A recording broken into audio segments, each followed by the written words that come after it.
Welcome to episode 58 of the Autism Outreach Podcast. I am your host, Rose Griffin, and today we have a stellar episode with Jared Stewart. Jared Stewart and myself talk about supporting autistic adults. Jared is an autistic adult, and he is also a professional. He recently became certified as a BCBA and has a wealth of history helping to support autistic individuals. He shares his journey from going to school. He grew up in a small town in Alaska, and he was very conversational growing up, and he was getting along in school. He talks about getting bullied and the impact that had on his life, to the point that when he was 12, he didn't want to go back to school, and he was able to do some correspondence courses and did enter back into the public school system at 9th grade.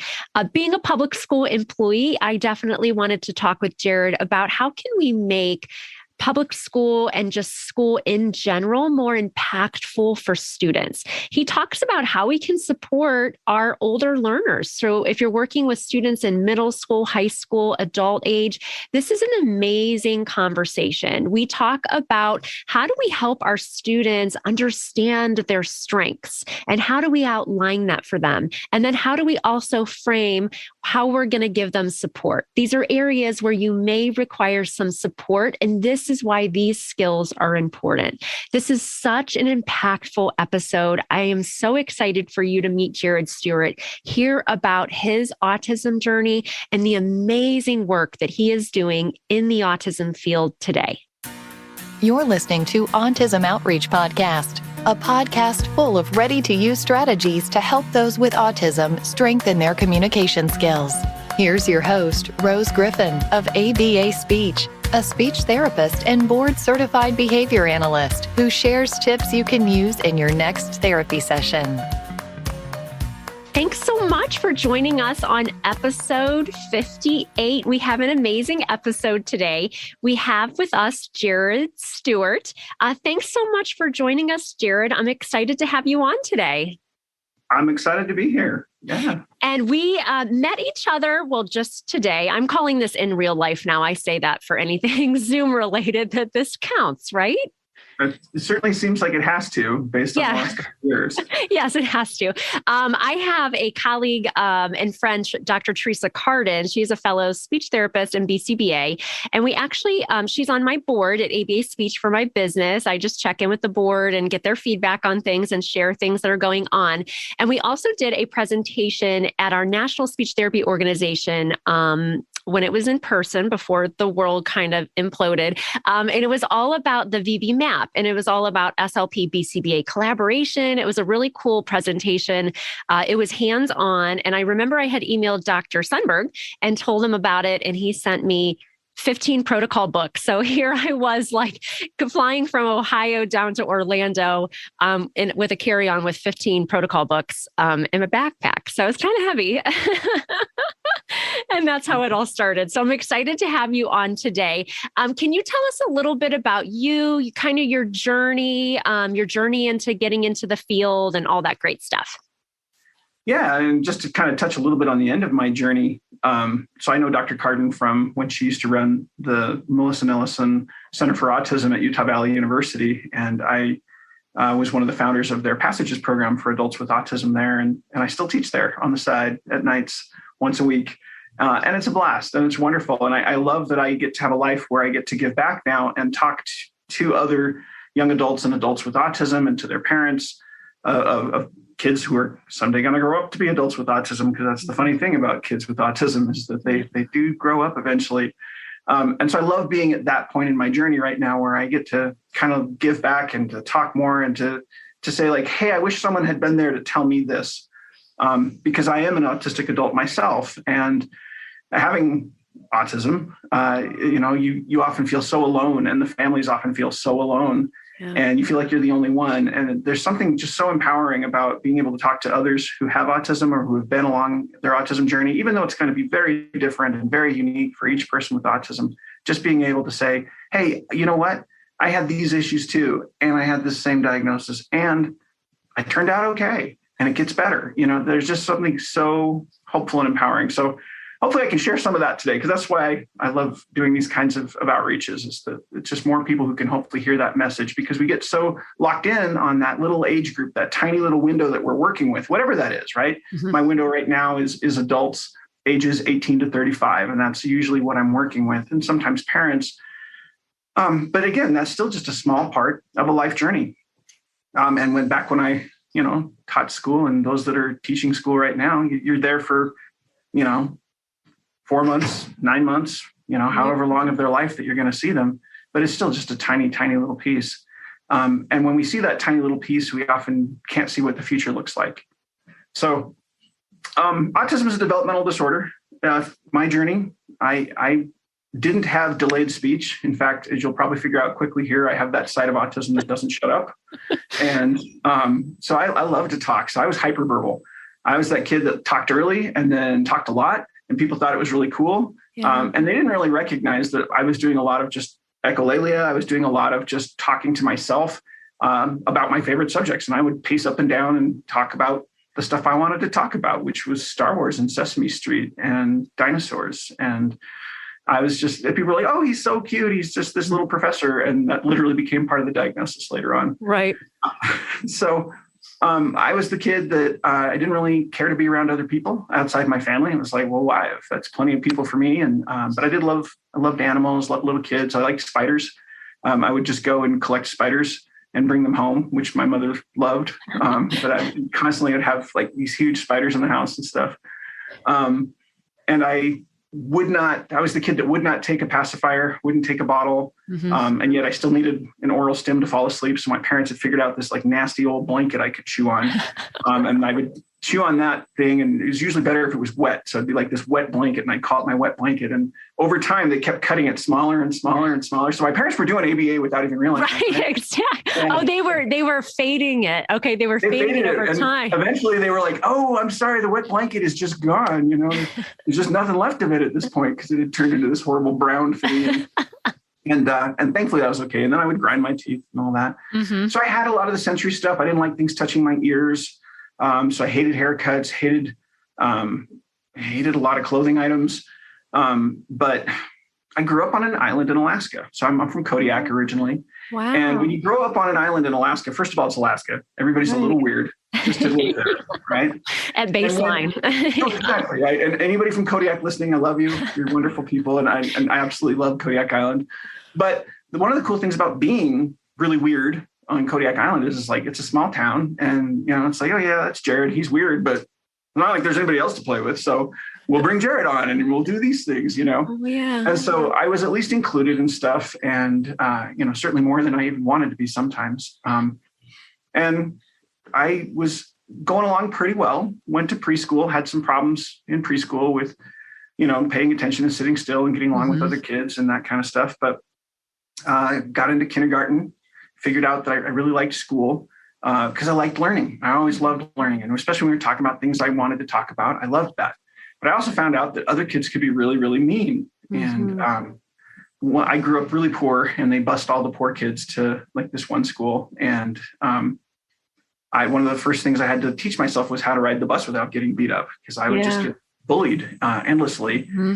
And I figured ways around that, and I made a couple friends and figured out kind of the ups and downs of elementary school.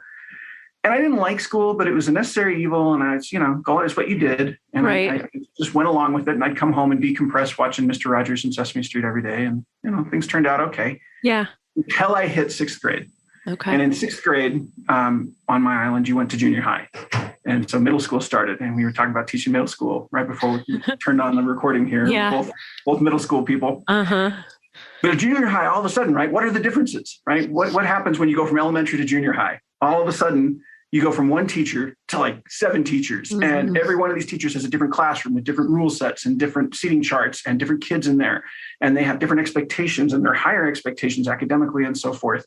And then on top of that, you've got a locker you've got to keep track of and remember the combination to, and like remember where it's at. And then you've also got locker rooms, and there's like PE and people showering and puberty's happening. And all of a sudden the girls are noticing that, I would wear the same clothes every single day, because why would I want to change my comfortable, awesome clothes I have? Right. And I often had my Spider-Man costume on underneath those clothes, just in case you might need Spider-Man, right? And so I finally, it was too much for me. And I loved how in the DSM-5, under the diagnosis for autism, it has that line that's like, the characteristics may not become apparent until life demands exceed the skills. And that was very much the case for me, is that I'd always known I was different than the other kids, but, well, whatever, everybody's different. Yeah. And what happened in sixth grade-ish, though, was that I realized that I wasn't just different. I couldn't do this stuff, and I couldn't do what everyone else was doing. And everyone else seemed to have received some kind of book that I never got with instructions for this kind of thing. And social interactions had gotten so complex, and even the bullying and everything had gotten worse. And seventh grade, I made it a few months in. I was just getting C's and D's and occasional B, like in science or something. And then I just came home at Christmas vacation of my seventh grade year. I was 12 years old. Yeah. And I told my parents, I'm like, I'm not going back. I'm not going back to school. Yeah. And I don't know if you've ever worked with anyone with autism, we can be just a tiny bit stubborn.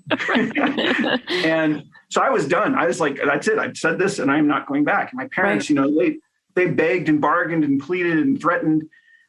And they knew I was just absolutely set and determined and I wasn't going back. So they called the school up, panicked, talked, came back and talked to me. And they're like, Jared, we talked to the school. And even though this is Alaska, you can't drop out of school at 12.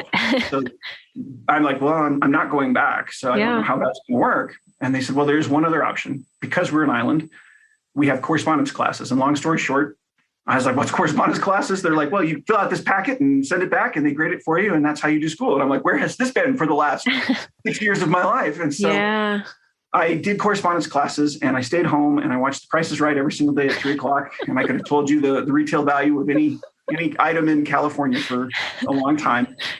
And I was terribly depressed and I didn't really do much of anything. And that could have been the end of my story. And so many of the adults that I talked to, they kind of graduate to the couch. Right? Yeah. They get out of high school. They're traumatized from being in public school for all this time. Right. And they just give up when they don't know where to go. And that happened for me when I was, 12, 13. Yeah. And after about a year of recovery there, I did eventually go back to school because I realized all the things I wanted in life were on the other side of an education. And no one in my family had ever graduated college before. Yeah. But I said, I can do this. I can do this. And I could go into a lot more detail about my story and how I found my old battered copy of How to Win Friends and Influence People. And I started thinking about social systems and how I could learn some of these skills. But long story short, I went on to be valedictorian in my high school. Again, this is in Alaska. That's exciting. That's amazing, though. Yeah. No, it really was. And I had a full ride scholarship to BYU, which is how I ended up in Utah. And I haven't left here since. Met my wife down here. She's from Texas and neither of us wanted to live in Utah, but then I found Scenic View. So I've been here for almost 20 years now, but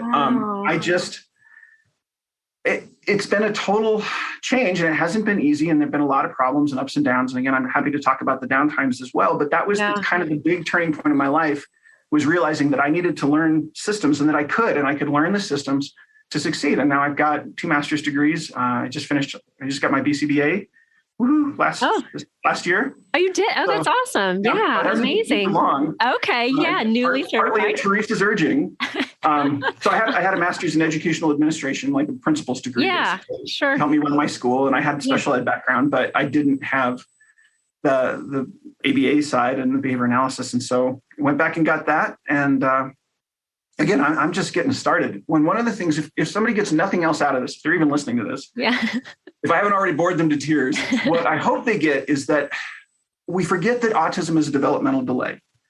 And that's what it is. It's a developmental disorder, but it's a developmental delay. And what we find in the research over and over and over again, and I say I just read the research, I don't do it. Yeah. But as I look at the research, and I've seen this in my own life, and I've seen this in hundreds of my own students, is that as we get older, we are able to deal better with all of the downsides of autism, and our development starts to catch up to neurotypicals, and we can achieve some really, really, really amazing things. And that even the research says that regardless of whether the person has intellectual disabilities, that as they get older, the prospects for autism get better. And that never used to be thought to be the case.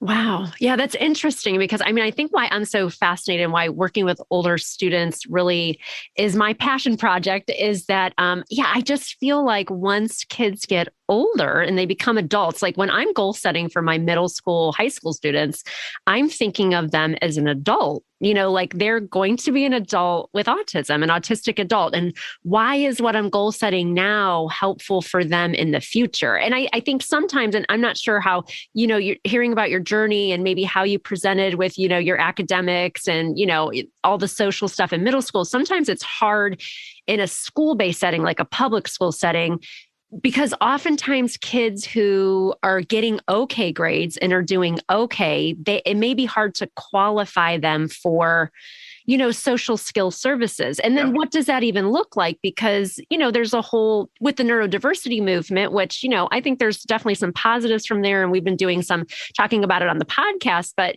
you talk about masking and talk about social skill instruction. And the way that I try to frame it for my kids, and I don't know if it's right, but I try to always frame it to competitive employment that, someday you're going to have competitive employment. And, these are just some things like small talk, and just some things that people may not value or may not be just inherently something that they know to do, that, like you said, it's a skill. I try to frame it that way. Do you think that that's a decent way to frame it?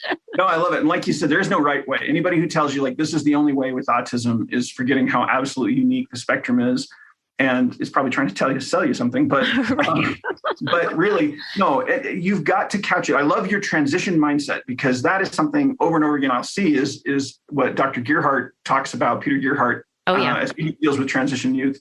Big and fan. How he'll say like, I'm so sick of dealing with adults who can factor a quadratic equation and not use a public restroom or can't use public transportation, right? Right. And so that mindset is absolutely key. And the other piece is this: masking is not always a bad thing, right? I learned to mask long before I learned that I was even autistic, that there was a name for it. And yes, you do have that extra stress of feeling like an imposter. But what you have to learn through your mask is, can you create an authentic mask, right? Because an authentic mask helps people associate with you in terms of what's actually going on. Because I still kind of have flat affect, but I had like the flattest of flat affect as a kid. Okay. I'll show my audiences this picture of me at Christmas time getting this amazing gift. And it's like, and I don't know why grandma never gave me another gift again. She'd just give me cash after that. Right. Because here I am holding this gift and I look like, what is this thing? Who cares? I'm like, right. No expression at all. And so masking would have helped my grandma there. She would have been able to see, oh, wow, I made his entire Christmas. I made his entire year. And she really did. Yeah. How cool it was. And so an authentic mask helps people see what's really going on inside of you rather than putting on a face that you don't actually feel. Yeah, that's a good point. And that kind of masking is critical. And then things like small talk, that's not really masking. That's just a skill. It's understanding behind the small talk. And again, I'm autistic, so I'd rather make big talk than sit around. And I remember when people would be like, so the weather, I'm like, I'm like right here in the rain with you. It's like, I know.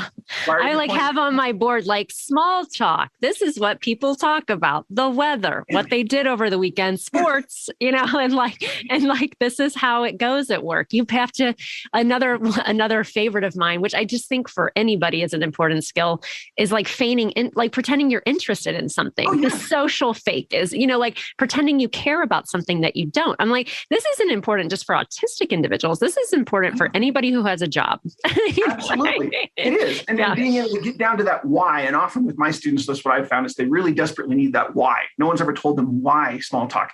And when they realize that the person is it's not what they're saying on that literal level, which is often what our autistic brain will pick up. It's underneath that. What they're saying is, hey, we're sharing an experience of the weather here. We live in a community that has this sports team, and I couldn't possibly care less about sports. But I've learned that I really do care about other people, especially if those other people aren't bullying me and so forth. I just, I really care. And maybe I don't like people, but I love people. Yeah. And so I really do care about others. And if I can connect with that care that I'm feeling, then I'm able to do the small talk. I'm able to do the masking. I'm able to do feigning interest or whatever it is. And actually, I'm usually able to find some real interest in there somewhere. It's like, oh yeah, I could totally see where someone might get into this. Or somebody might actually care about that incredibly awful, boring thing like sport.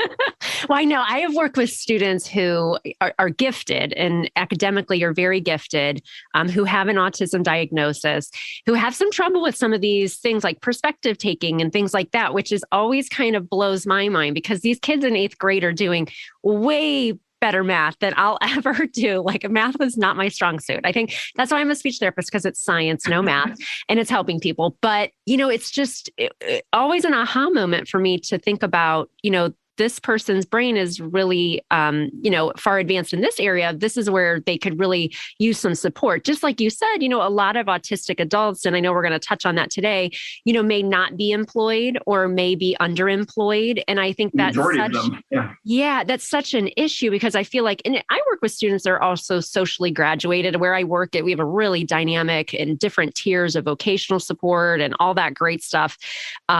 But I know that's just not the case everywhere. So, with you working with autistic adults, what are maybe the top 2 or 3 things that are just really challenging for autistic adults? Thinking how can we help during this time as providers? It just feels overwhelming, I guess, sometimes.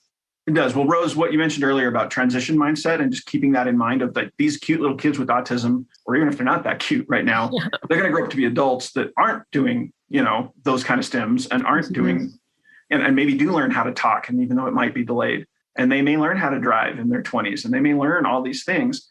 So having the transition mindset, that would be one. Second one that I would definitely point out is that, again, just like with me, that going through the public school system is often traumatic, and that trauma becomes something that when they get to adulthood, if they have a lot of that scarring from just having that whole academic career up through 12th grade of being bullied and put down and having no self-esteem and never seeing their strengths and only focusing on their weaknesses all the time and not knowing why they're doing stuff, not even understanding necessarily their diagnosis. Those kind of scars can leave lifetime scars. And that's something that we have to deal with adults a lot, is the anxiety and depression, because the more aware they become, and so this is almost a defense for those who have intellectual disabilities, but for those who are more aware socially, maybe they still can't take the other person's perspective, but they know that they totally messed up there and that person's upset with them or whatever. The more of that they've had to deal with, the more trauma that they're going to have to deal with as adults. And so the anxiety, the depression, that gets much, much higher in the verbal autistics. And so helping them to learn the coping skills and helping them learn the social skills, those are huge focuses. And that kind of leads into my third one, which is transition and, that social emotional stuff. That becomes absolutely key in adulthood. More than anything else, it's, can I make a connection with another human being? And so helping them be able to have the skills to do that and to even have the emotional gas in the tank to do that is really, really, really, really critical. But helping them see that even though they're feeling behind, that if they can keep going, they're going to catch. They're going to catch where they need to be.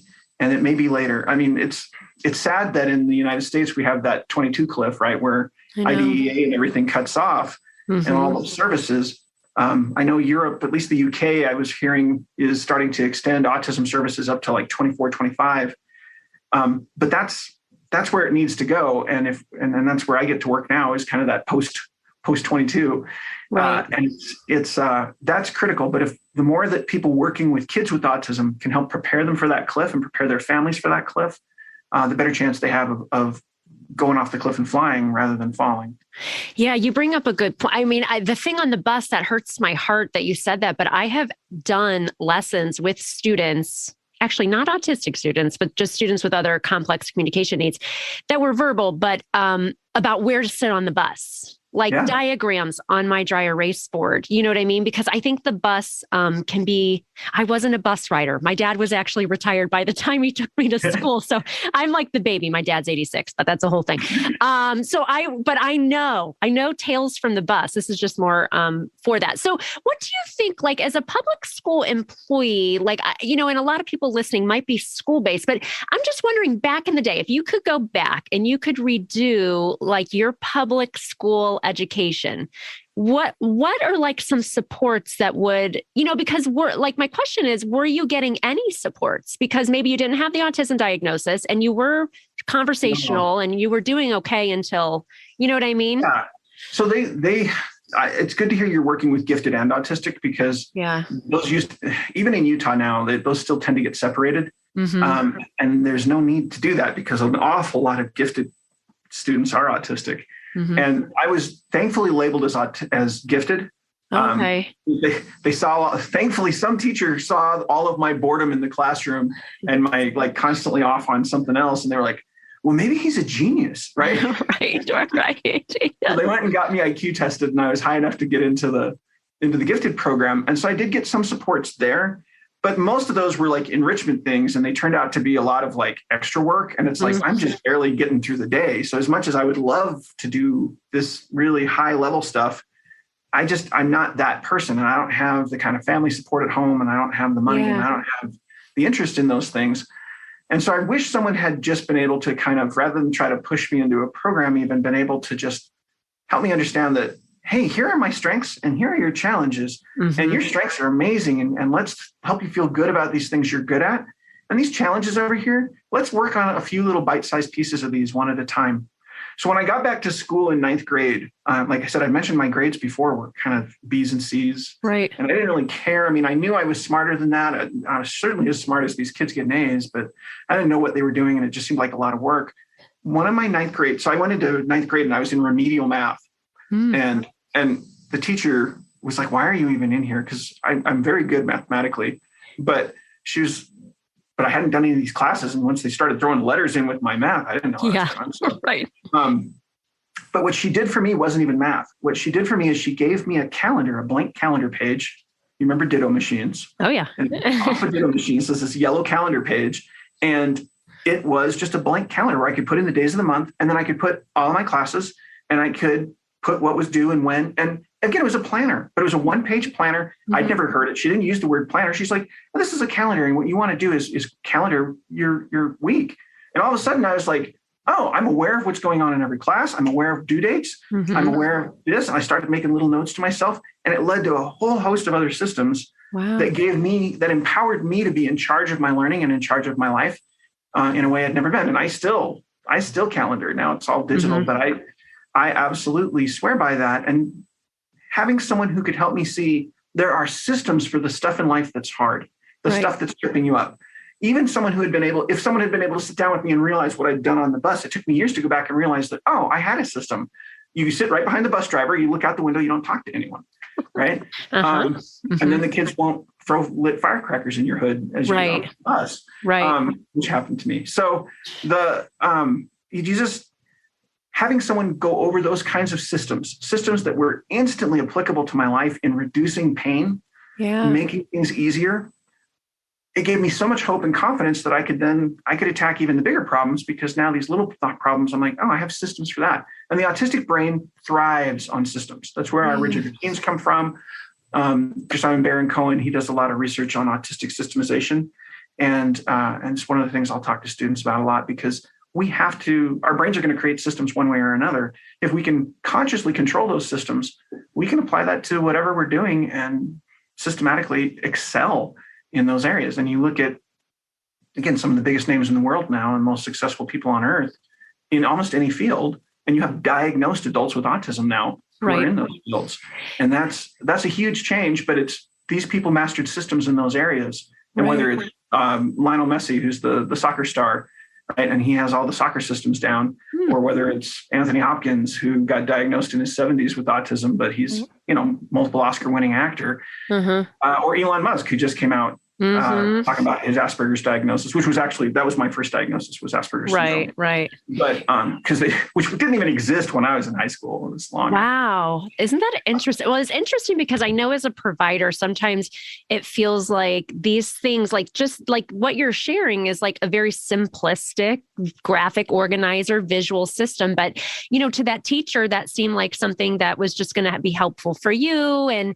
But that really had such an impact. I think sometimes when you're in the trenches, day to day, it's hard to see how important some of the work we're doing day to day is. It's just, I don't know if that's human nature, but sometimes you're like, am I helping anybody? What am I doing here? So it's good to hear these moments where it's like, that just then kind of helped your brain think about, other ways that you could systemize and automate. Oh, I love that. That's so great. I want to get into you telling us about, because it sounds really interesting, where the Scenic View Academy, where you work and what you support. Can you tell us a little bit about that?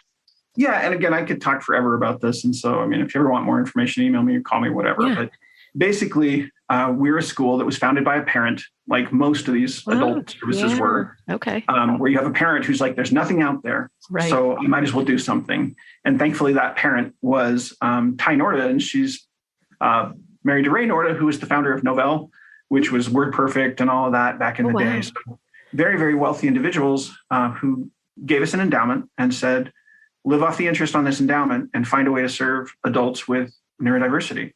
And we were like, we will do that. And so what's interesting is again, I was on my way. I had a scholarship to go to grad school for special ed, and I needed a summer job, and I ended up at Scenic View Academy. And about a month into that, not only had I self-diagnosed myself with Asperger's, which I eventually went on and got the actual diagnosis, but I realized this was even a thing, but I also decided this is where I want to be, that I love working with, this is my tribe, these are my people, and I can help. And that's what, we all get into this field to help. Mm-hmm. And so I felt like I could really make a difference here. I called up the University of Illinois and was like, I'm sorry, I'm not going to take that scholarship, and had to do all my grad stuff online or part-time to get through all that. But Scenic View Academy is a residential school where adults come and they live here 24/7. They work here. They get paid to work here from day one. They have a job, and they use that money then to budget and to pay the equivalent of bills, really small bills. And they learn, live, work, thrive. They learn how to live on their own, how to work, and how to have the social skills and the self-awareness and resiliency and everything that they need to thrive. And they work through these phases then of being on campus, kind of in the dorms, then kind of being in the apartments and working off campus on some internships, and then finally having an off-campus job, having an off-campus apartment, having off-campus social support network, and the ability to keep themselves safe physically, sexually, mentally, emotionally. And we've got all the therapists and we've got all the things, and we can customize a plan for that person to then get through and graduate when they're done with their plan. So it takes about 2 to 3 years, usually for most of our students, some a little longer, some a little shorter. Mm-hmm. And they go on, and we talked about the terrible stats for autism and employment. It's somewhere around 30%. And that's if you count part-time employment for adults with autism in the country. And we have a rate over 80% of living on their own and employed. And that's, again, and Thrive is always sad when I still get a call from somebody who's like, man, I'm just really lonely. But they at least have the skills, and they at least have the awareness, and they at least, you know, again, their lives are better for having been through our program. And I love working at Scenic View because of that chance to make a real difference with the individual. Wow, that's amazing. I think it's so cool because I had just never heard of it before. And I think it's amazing to have that. How many people do you have in the program? So we have about 60 students and about 53 living on campus, in the beds on campus, and another bunch that are off. We're also working with the local housing authority here. We'll be opening up another 30 apartments in the community next year. And again, just there's always more need. Right. Then there is. I try to tell the staff we're working with just such a small sliver of the autism spectrum. Like we're like, oh, we help autism. It's like, no, we help this much of autism because we're looking at people who already have verbal skills, although we do offer speech therapy sometimes, but who are already verbal, who already have a lot of self-control and a lot of ability. You know, they're already toilet trained. They're already It's a very specific. It's a specific. Yeah. I hate to use the term high functioning because if you look at me in some circumstances, it's like, oh man, he is not high functioning at all. You know. Well, that's I had. Do you know? Well, I think you know Dr. Carrie Magro because. Oh yeah. Okay, because I was researching before I had you on, but I had Carrie on, and he's just awesome and delightful. I got to know him on TikTok because I'm disseminating over on TikTok, and but he was saying like, you know, obviously, you know, we don't use functioning labels anymore, but he was just saying like some people assume things about him, but he said, you know, I have like a lot of sensory needs that nobody can see. And so I think it's hard because if you're not autistic, you don't understand what's going through an autistic individual's body. It's not the same. You know what I mean? Like it's, you know, there are different needs and supports and things like that. So, but I think that's good is you have a certain area of person that you're helping, but it sounds like just such a comprehensive program. So if people get on, if people want to learn more about that program, I'm sure there's like a website, and is it a pretty rigorous application? Do you take people from out of state and things like that? Yeah, we take people from all over the world, in fact. But but yeah, it's a pretty rigorous application process. There is a third party that will work out and negotiate what the actual tuition is. Yeah. Because I mean, I don't know anybody. I wish I knew people who could actually afford the tuition, but there's just not a lot of that by the time people get to adulthood. But so we have a sliding scale of what it's cost, but go to svacademy.org if they're interested. And then just look from there or contact me personally. Either way, I can hook you up with our admissions team and they can walk you through the process and have you. We have students come and they spend the night and they take, they don't just take a tour, but they actually participate for a day or so they can get a feel for it and we can see, are they able to handle that yet? And again, being a developmental delay, some adults with autism, an 18-year-old autistic is often developmentally around 12. Right. There's a general rule of thumb that you can go with about 2/3 of the chronological age, and it's pretty accurate. Yeah. And so, I mean, if you think about a 12-year-old, it's like, are they able to live away from home and all that kind of stuff? But yet in a few years, they may want to reapply and try again if they're right. So that's the process, and there's so much more to say there. But it's again over the last 20 years, I won't say we've perfected it. Nobody's got this down. But we're getting better and better and better at it, at what we do, and being able to figure out people who will be able to succeed. And we're also looking at what could long-term supported living look like for those who maybe can't transition to full independence. Yeah.